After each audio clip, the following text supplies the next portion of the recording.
तहसील खंडिया सुना था बदल गया है तरक्याती कामों के हवाले से। मुकामी हैं, यहाँ भी बड़े काम हुए, सुनने में आ रहा है। तरक्की हुई है आपके तहसील में? किधर है तरक्की? आपके एमपीए कह रहा है बदल गया खंडिया। खंडल तो बदल गया, तो खंजा रोड तो इधर ही है, आपके सामने है, आप खुद ही आ रहे हैं, आपने खुद ही देखा है सर। साथ दूध और दूध हो गया, पानी और पानी हो गया। बिल्कुल ठेकेदारों ने ये किया है ना, तुम्हारी बात सही है। आपने 23 करोड़ बताए थे ना, यहाँ तो आप देख रहे हैं 1 करोड़ 2 करोड़ का काम भी नहीं हुई थी। लेकिन ठेकेदार, मैंने आपको कहा ना, सारे लोटरे बैठा है, करप्शन वाला बैठा है। इसके साथ साथ एमपीए साहब के भाई की एक कंपनी है जम्बेल कंस्ट्रक्शन कंपनी, उनके पास भी 7 करोड़ के ठेके हैं। आपके इल्म में है कोई? हमारे इल्म में नहीं है सर जी, खुदा की कसम नहीं। आखिर मुसलमान तो है ना, हम मुसलमान हैं, हम ये तकलीफ, ये हालात, ये बीमारी देखे है, जो बीमारी है।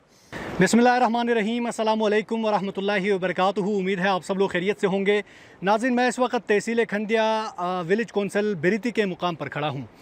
मेरे अक़ब में आप देख सकते हैं ये इलाका शदीद मुतासर हुआ है हालिया सैलाब से। बिलखुसूस आज से 18 रोज़ कबल ये जो बस्ती थी, यहाँ लहराती फसलें, बुलंदुबाला दरख्त, खूबसूरत घरों पर मुश्तमिल एक ये बस्ती थी, मगर हालिया सैलाब ने मुकम्मल तौर पर इस बस्ती को तबाह कर दिया है। लोगों की ज़िंदगी जो है इस वक्त मुतासर होकर रह गई है। लोग शदीद मुश्किलात में मुब्तला हैं। अशिया खुर्दनोश के हवाले से यहाँ शदीद क़िल्लत है। बड़ी तादाद में यहाँ लोग रहते थे, मुकम्मल तौर पर घर तबाह हो चुके हैं। लोग इस वक्त खुले आसमान तले ज़िंदगी बसर करने पर मजबूर हैं। बड़ी तादाद में यहाँ लोगों ने टेंट्स लगाए हुए हैं, वो भी इस तरह की जगहों पर टेंट्स लगाए हुए हैं वहाँ भी ख़तरात हैं। किसी भी वक्त ऊपर से स्लाइड हो सकता है, पत्थर आ सकते हैं।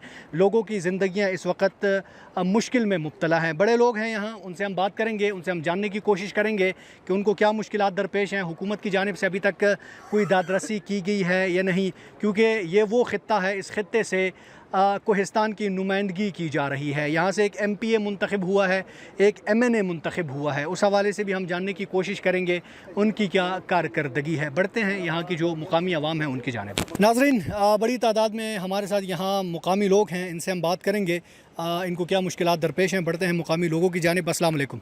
वालेकुम सलाम रहमतुल्लाह। कैसे हैं आप? ठीक हो सैफुल्लाह भाई। पहले तो आपके दुख में हम शरीक हुए हैं, इंतहाई मुश्किल के आलम में हैं आप। अल्लाह ताला आपके लिए आसानियाँ पैदा करे। अच्छा, ये बताइएगा, इस सैलाब के हवाले से पहले जिस तरह हमने पिक्चर्स देखी, ये बड़ा खूबसूरत इलाका हुआ करता था, 60-70 घर थे, ज़री ज़मीन थी, मुकम्मल तौर पर तबाह हो गई है।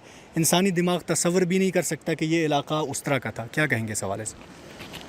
सैफुल्लाह भाई, हम आपका बहुत शुक्रगुजार है। अल्लाह आपको दुनिया में व आखिरत में इज़्ज़त दे दे, क्योंकि आपने मुश्किल हालात में आकर, ये पहला एक दौर है मेरे वाले की यहाँ हमारा आपने जो बताए थे, इतनी हालात थी उस वक़्त। हमारा ये कनाल 600 से ज़्यादा कनाल है, 95 घर है ना, सारे मुकम्मल तबाह हुए। उस दिन इतने ख़तरनाक हालात, तमाम हमारे जवान बच्चे औरतें वो चीख पुकार रहे थे। थाने वाला भी सामने थे, वो वीडियो कर, ये वीडियो आपके पास है। इससे आज तक 18 दिन हुए ना, 18 दिन हुए। खुदा की कसम इतनी हालात में है कि हम मौत के तमाम जितने 1200 बंदे ये मौत के हालात में है। एक दूसरा, आपने खुद देखा है ना, 35 किलोमीटर, यानी 35 किलोमीटर यहाँ रास्ता हमारा वस की बाहर है। मेरा दरख्वास्त आपके लिए ये है, तमाम आर्मी के लिए ये है कि मुझे हेलीकॉप्टर के ज़रा मुझे एक रिलीफ पहुंचा दे, आटा पहुंचा दे। एक दूसरा, मैंने सुना चिपटन में सारे डिफू बनाए, डिफू वहाँ विलेज चेयरमैन से लेकर मेंबर तक सारे लोट मार रही है। कोशिश ये कर रहे हैं, कोशिश यहाँ सेमेंट स्टार्ट कर, ताकि हमारे पास हमारा गुजारा हो सके। हमारे उनका सोच नहीं है। तो मेरा दरख्वास्त ये है तमाम शहबाज शरीफ साहब के लिए, बिलावल साहब के लिए, मौलाना साहब के लिए, इमरान खान साहब के लिए, इसी वक्त सियासत का नहीं है, इसी वक्त हमारे मुश्किल हालात में हमको निकालना है। दूसरा, हमारा दरख्वास्त उनके लिए ये है ताकि जितनी रिलीफ आ सके तो फ़ौज की ज़रिए से हवाला कर लिए। ब्रिगेडियर साहब के लिए मेरा दरख्वास्त है, कर्नल साहब के लिए है, ताकि फ़ौज के लिए अमानत हमारे सही हक मिल सकती है। अगर फ़ौज के लिए नहीं मिलेगा तो यहाँ लुटेरे बैठा हुआ है, पड़ा में नीचे लूट मार कर रही है। ठीक है सर, आपने आर्मी चीफ से लेके सबको ललकार दिया है, मगर आपका एमएनए, आपका एमपीए, उनका क्या किरदार है? किरदार तो वो अदा करेंगे। तो एमपीए यहाँ से नहीं आए, ये सैलाब से कितने दिन हो, 18 दिन हो गया ना, इधर भी नहीं आए हैं। एमएनए साहब ने तो इस सैलाब से पहले यहाँ आकर दौरा किया था उसी वक्त, और उसने ऐलान भी किया था। वो थोड़ा पहला सैलाब है, उसमें उन्होंने ऐलान किया था हमारा वो दायरे में चाचा का दायरा था मलक शेराली का 3 करोड़ इस हमारे उसके लिए ऐलान किया कि इसका वो बजट नाले के लिए उसने दिया था। बेशक बाद में वो जाने से बाद फिर वो ख़तरनाक सैलाब आए थे। वो फिर इधर नहीं आए क्योंकि यहाँ रास्ते भी मुश्किल है। वो खुद आप इधर आ सके बहुत मुश्किल, वो खुद नहीं आ सके, तो तब पता चली नहीं। ठीक है, आप अच्छी गुफ्तगू कर रहे हैं। तहसील खंडिया सुना था बदल गया तरक्याती कामों के हवाले से, मुकामी है, यहाँ भी बड़े काम हुए, सुनने में आ रहा है। तरक्की हुई है आपके तहसील में? किधर है तरक्की? आपके एमपीए कह रहा है बदल गया खंडिया। खंडल तो बदल गया, तो खंजा रोड तो इधर ही है, आपके सामने है, आप खुद ही आ रहे हैं, आपने खुद ही देखा है सर। साथ दूध हो गया, पानी और पानी हो गया, ठीक है ना। अच्छा, आपको एक और बात बताता चलूँ, आपको इल्म में है कि यहाँ एक कमीशन बना था, जिस कमीशन ने ये कहा कि यहाँ 23 करोड़ की करप्शन हुई है, रिकवरी की जाए ठेकेदारों से, जो मुतलका अफसरान हैं उनको मुअत्तल किया जाए। इसके बारे में आपको पता है कुछ? बिल्कुल, ठेकेदारों ने ये किया है ना, तुम्हारी बात सही है। आपने 23 करोड़ बताए थे ना, यहाँ तो आप देख रहे थे 1 करोड़ 2 करोड़ का काम भी नहीं हुई थी। लेकिन ठेकेदार, मैंने आपको कहा ना, सारे लोटरे बैठा है, करप्शन वाला बैठा है।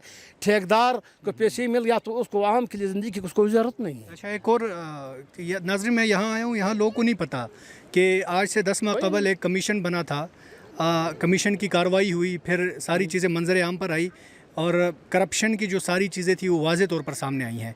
इसके साथ साथ एमपीए साहब के भाई की एक कंपनी है जम्बेल कंस्ट्रक्शन कंपनी, उनके पास भी 7 करोड़ के ठेके हैं। आपके इल्म में है कोई? हमारे इल्म में नहीं है सर जी, खुदा की कसम नहीं, हमें कोई पता नहीं। मैं कल रास्ते पे था, एक बीमार लेके आ गया था, तो इसके हालात मैंने देखा है, मैं आपको नहीं बता सकता। ठीक है, ठीक। इतने वो ख़तरनाक हालात में थे, खुदा के लिए उसको बता दो, जिससे आपको तमाम मैंने दरख्वास्त है, आप मेरे डाले को मेरी भी दरख्वास्त है कि ये मुश्किल हालात में है। आखिर मुसलमान तो है ना, हम मुसलमान हैं, हम ये तकलीफ़, ये हालात, ये बीमारी देखे है, जो बीमारी है। ठीक है नाज़रीन, यहाँ बड़ी गफलत बरती की है, मुकामी लोगों के साथ बड़ी चीज़ें हैं। खैर, नौजवान भी हैं, इनसे हम बात करेंगे। अस्सलाम वालेकुम, क्या मुश्किलात हैं? आप आ जाएँ, आप बताएँ आपके इलाके में क्या मुश्किलात दरपेश हैं जब से ये सैलाब आया? वालेकुम सलाम। सबसे पहले सैफुल्लाह भाई, मैं आपका शुक्रिया अदा करता हूँ कि आप इतनी मुश्किल दूर दराज से मुश्किल रास्तों से गुज़र के यहाँ पे आए हैं और हमारे आवाज़ इक़्तिदार बाला तक पहुँचाने के लिए आया है। मुश्किलात तो सबसे पहले यही है कि हमारे यहाँ पे तकरीबन 90 से 95 तक घर तबाह हुए हैं, वाटर चैनल सारे तबाह हुए हैं, दूसरे ज़मीन फसलें हैं सारे तबाह हो गए हैं, लोगों के लिए पीने के लिए साफ़ पानी नहीं है, टेंट लगाया हुआ है। जब भी बारिश आता है तो लोग डर से रात को उधर जाते हैं और फिर जब बारिश ख़त्म होता है तो फिर दोबारा यहाँ पे आते हैं। लोग मेंटली डिस्टर्ब हो गए, सारे रात को उधर जाते हैं और फिर सुबह हो गए तो बारिश ख़त्म। रोश नाज़रीन, यहाँ पानी की किल्लत है, साफ़ पानी की, लोग मुश्किल में मुब्तला हैं। और कोई बात करना चाहेगा कोई नौजवान? जी सैफुल्लाह भाई, सबसे पहले आपकी बड़ी मेहरबानी कि आपने बड़ी मुश्किल रास्ते तय करके हमारे पास पहुँच गई, बड़ी मेहरबानी भाई। ये जो आप देख रहे हैं ये सारे इलाका, ये इस तरह का वीरान इलाका नहीं था पहले, ये सारा आबाद इलाका था जो अभी सैलाब की ज़िद में आ गई है। वो पेड़ जो दिख रहे हैं आप, जी जी, उसके उस तरफ भी तकरीबन इसके तकरीबन 70-80% उधर भी एक इलाके वो भी तबाह हो गई है। और यहाँ पे तकरीबन 90 से 95 तक घर भी थे, वो भी ख़त्म हो गए हैं। हमारे छोटे छोटे बच्चे, हमारे ख़वातीन सारे उस दौरान जो सैलाब आई थी इस पहाड़ में, ये टेंटें जो लगाई है अभी लगाई है, इधर हमारे ख़वातीन सारे जमा के यहाँ पे चीख पुकार रहे थे, वो भूख से बच्चे भी रो रहे थे। और यहाँ जो हमारे घर गए हैं अभी जो ख़त्म हुए हैं, यहाँ पे हमारा गेस्ट हाउस भी था और इतने सारे ये इधर घर वगैरह गए हैं। कि आपकी गुफ्तगू इक़्तिदार आला में जो लोग बैठे हुए हैं उन तक पहुँच की है। नाज़रीन, आज हम बरीती आए हुए थे, कोशिश कर रहे हैं कि तहसील खंडिया में जहाँ जहाँ तबाहकारियाँ हुई हैं वहाँ जाएँ, कवर करें, अवामुन्नास को आगाह करें, हुकूमत को आगाह करें। इंतहाई मुश्किलात हैं और हम हर मुश्किल को अबूर करके हर इलाके में जा रहे हैं। सीएम के लिए क्या पैगाम है? سی ایم صاحب کے لیے ہمارا یہ پیغام ہے کہ 2 مہینے پہلے یہاں برتی پہ آ کر سی ایم صاحب نے ایک میگا پروجیکٹ کا اعلان کیا ہے. ہم سی ایم صاحب سے ابھی ریکویسٹ کرتے ہیں کہ اس میگا پروجیکٹ پہ ابھی تک کام سٹارٹ نہیں ہوا ہے, صرف افتتاح ہوا ہے. لہٰذا کیا میگا پروجیکٹ ہے؟ کندیا روڈ میگا پروجیکٹ, ایک بڑا میگا پروجیکٹ تھا, 70 کلومیٹر. 70 کلومیٹر. یہ اطلاع کے لیے عرض ہے سب کے لیے جی, ابھی تک جو 70 کلومیٹر روڈ تھا, اگر اس کی کوئی ڈاکومنٹیشن ہے, ایم پی ایس آپ دیکھ رہے ہیں یا ان کو کوئی فوکل پرسن دیکھ رہے ہیں تو کائنڈلی ہمیں واٹس ایپ کیجیے گا. ہمارے اطلاعات کے مطابق 17 کلومیٹر روڈ ہے پی کے این ایچ اے کے پاس ہے. اس کے علاوہ کندیا کا 70 کلومیٹر کی ہمارے پاس ڈاکومنٹیشن نہیں ہے. اگر کسی کے پاس بھی ہے تو ہمیں واٹس ایپ کر دے, اگر ہوئی تو انشاءاللہ ہم اس پر بات کریں گے, اپریشیٹ کریں گے. ناظرین, آج کا پروگرام اختتام پذیر ہونے جا رہا ہے. ایک نئے پروگرام میں دوبارہ آپ کی خدمت میں حاضر ہوں گے. مجھے اور میری پوری ٹیم کو اجازت دیجیے گا. اللہ حافظ.